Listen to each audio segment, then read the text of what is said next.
제가 드리는 오늘 이 말씀은 하나님의 말씀의 핵심이기도 하지만 저의 신앙의 세 가지 표지라고 고백하기도 합니다. 첫째는 주영신앙입니다. 주영. 주님의 절대 주권을 믿는다면 오직 하나님께만 영광을 돌리는 신앙. 이거야말로 우리 칼빈주의, 개혁주의적인 그런 신앙이 아니겠습니까?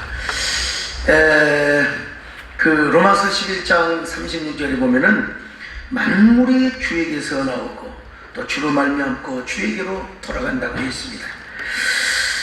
마태복음 10장에 보면 참새 한 마리 우리의 머리카락 하나 빠지는 것도 하나님의 절대 주권에 달려있다고 말씀하지 않습니까? 사무엘상 또 2장을 보면 우리 하나님은 사람을 죽이기도 하고 살리기도 하시고, 그러니까 모든 절대 주권이 하나님께 있다는 것입니다. 자, 그렇다면 이것을 확실하게 믿는다면 웨스트민스터 소요리 문답, 또 대요리 문답도 마찬가지죠. 제1문에 인간의 제일 되는 목적이 무엇이냐? 그것은 바로 하나님을 영화롭게 하고 영원토록 그를 즐거워하는 것이라는 것입니다. 그래서 사도 바울은 언제든지 살든지 죽든지 먹든지 마시든지 주의 영광을 위해서 일을 하라고 하셨습니다. 오늘 주영신앙, 우리 존경하는 원로 목사님들, 또 은퇴 목사님들, 정말 지금까지 주님의 절대 주권을 믿고 주님의 기쁨을 위해서라면 온몸을 불사르도록 충성해 오신 줄로 믿고, 저도 이런 신앙을 가지고 앞으로도 계속 달려갈 것을 고백합니다. 둘째는 이제 고영신앙이라고 합니다. 이건 그냥 제가 만들어낸 하나의 어떤 신앙의 신조어라고 할까요? 고영신앙. 주님을 위해서 고난과 핍박을 받으면 반드시 주님은 영광으로 보상해 준다. 제가 우리 교단의 총무이신 고영기 목사님을 사랑하고 존경하고 참 고맙게 생각하는데, 고영신앙하면 고영기라는 이름이 떠오릅니다. 그런데 창세기에서부터 계시록까지 보면 명백하게 나와 있습니다. 하나님을 위해서 고난을 받고 핍박을 받으면 반드시 금생에서도 보상을 받지만 내세에서도 하나님께서 갚아주신다는 것입니다. 저는 교회를 다니고 또 신학교를 간다고 집에서 얼마나 배를 맞고 쫓겨난 사람입니다. 그리고 무인가 지방신학을 다니면서 그것도 고통스럽고 끊이조차 이어가는 게 힘든데 하나님 앞에 또 사명감을 느끼고 시골 벽촌에 가서 교회를 개척한 적이 있습니다. 교회를 개척한다고, 교회를 짓겠다고 동네 사람들이 와가지고 멱살을 잡고 가래침을 얼굴에다 뱉으면서 발로 걷어차고, 윗마을에는 승려를, 아랫마을에는 점장이를 데려다가 놓고 어떻게든지 교회를 망하도록 그렇게 빌었던 사람들. 그때 정말 저의 한 번밖에 없는 청춘에게 어떠한 자매와 어떠한 그런 어떤 여자 신학생과도 단 한 번도 단둘이 만나서 데이트를 해본 적이 없었어요.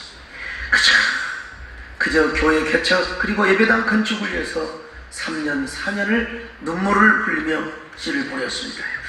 주님을 위해서 뺨도 맞고 또 주님을 위해서 고난도 당해보고 핍박을 당해봤더니 젊은 날에 그 씨를 뿌린 것을 중년부터 하나님께서 날답게 그 보상을 해주시고 또 영광스럽게 저의 삶을 명예스럽게 해주신 것을 제가 경험해 보았습니다. 정말 젊은 날 저의 한 번밖에 없는 청춘을 주님 앞에 드렸더니 그 고난을 너무나 감당할 수 없는 영광스러운 상급으로 하나님이 갚아주셨습니다.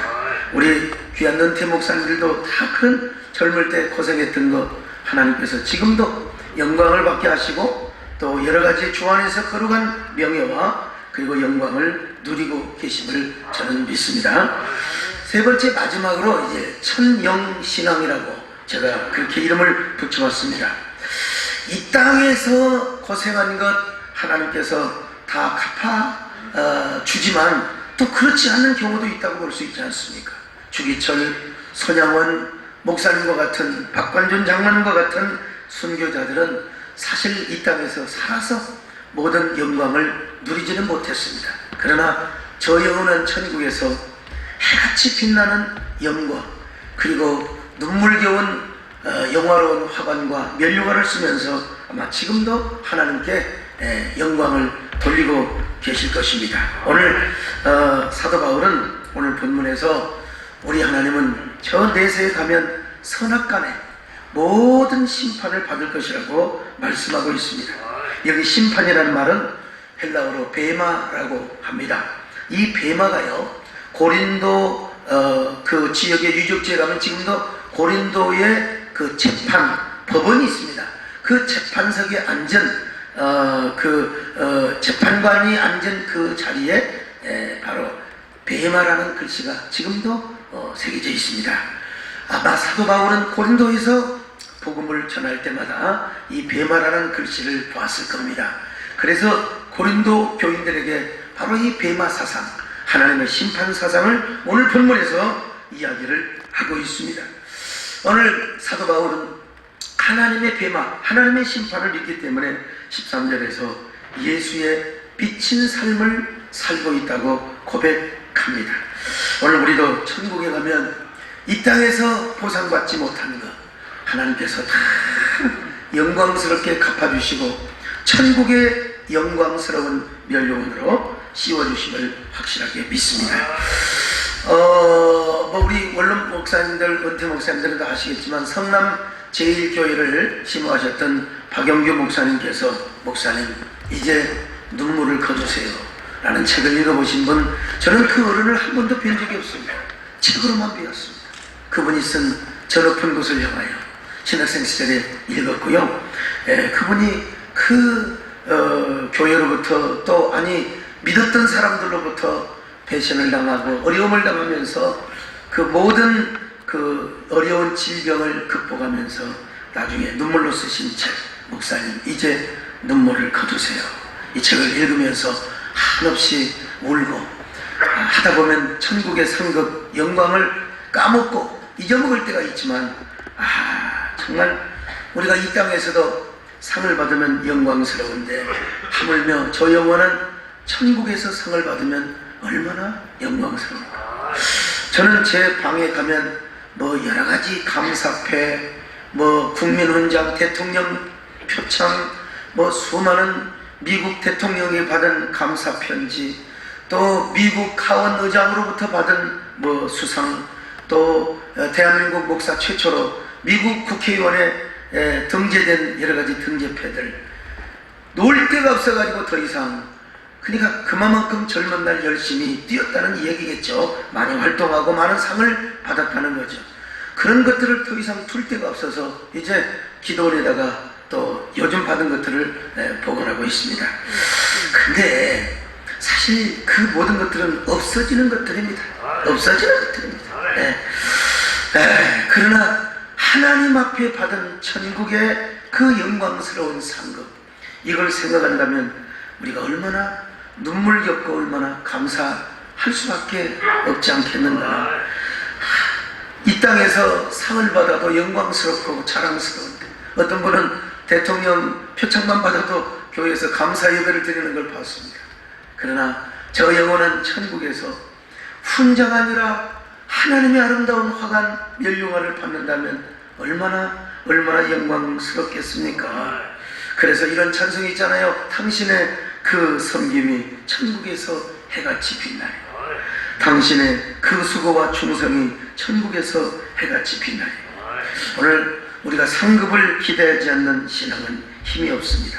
상에 대한 목표, 천국 상급과 보상에 대한 열망이 없으면 우리는 적당하게 신앙생활하고 적당하게 건강 지키며 적당하게 신앙생활을 할 수밖에 없습니다. 그러나 저는 요즘 한국교회 연합을 위해서, 연합은 신학적인 주제로 하는 것이 아닙니다. 우리 한국교회 공익과 그리고 공공선, 또 목회 생태계, 교회 환경을 지키기 위해서 모든 문화와 모든 사상은 결국 국회로 가서 입법하러 갑니다.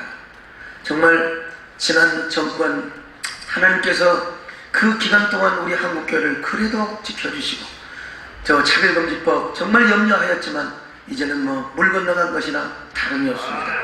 하나님께서요 지난 기간에 얼마나 우리 한국교회를 옥죄어오는 반기독교 악법들을 만들려고 했는지 모릅니다. 그럼에도 불구하고 결국 건실한 연합기관과 창조적 소수들에 의해서 이런 일들이 막아지게 된 게 얼마나 감사한지 알 수가 없는데요.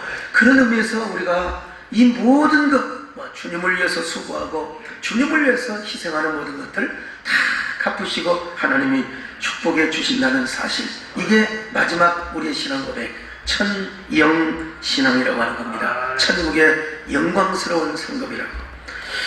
오늘 조금 일찍 와서 우리 민창기 목사님을 비웠습니다만은 사실 우리 총회가 하마터면 큰일 날 뻔했습니다. 총회가 저에게, 임원회가 저에게 맡겨주셔서 우리 민창기 목사님께 정말 빌다시피 허리를 숙여서 사정을 하고 부탁을 드려서 우리 존경하는 민창기 목사님이 모든 걸 이해해 주시고 수용해 주시고 또 이렇게 너그럽게 결국은 하나 되는 것은요, 분열은 또 다른 분열을 낳게 되고 상처는 또 다른 상처를 낳게 되는 겁니다. 그런데 용서와 화해와 그리고 또 일치, 이것만이 우리 교회를 살릴 수 있는 것인데, 만약에 우리 민 목사님께서 끝까지 자신의 뜻을 굽히지 않으셨다면 우리 총회는 엄청난 어려움, 장작교단으로서 우리 한국교회에 엄청난 누를 끼쳤을 수도 있었을 텐데, 이렇게 사정을 하고 잘 말씀을 드려서 우리 민 목사님께서 큰 용단을 내리신 것에 대해서 진심으로 감사하고, 여기에 대해서 저는 우리 하나님께서 민 목사님에게 반드시 이 땅에서도 하나님이 모든 것을 보상해 주시고 갚아주시고 또 천국에서도 갚아주실 줄로 믿습니다. 존경하는 여러 우리 은퇴 목사님들 이렇게 뵙게 되어서 반갑고요. 오늘 즐겁고 만남의 시간과 또 오늘 특강을 통해서 존경하는 이영신 목사님의 특강을 통해서 더 마음의 위안을 받으시고 큰 은혜가 있기를 바라겠습니다.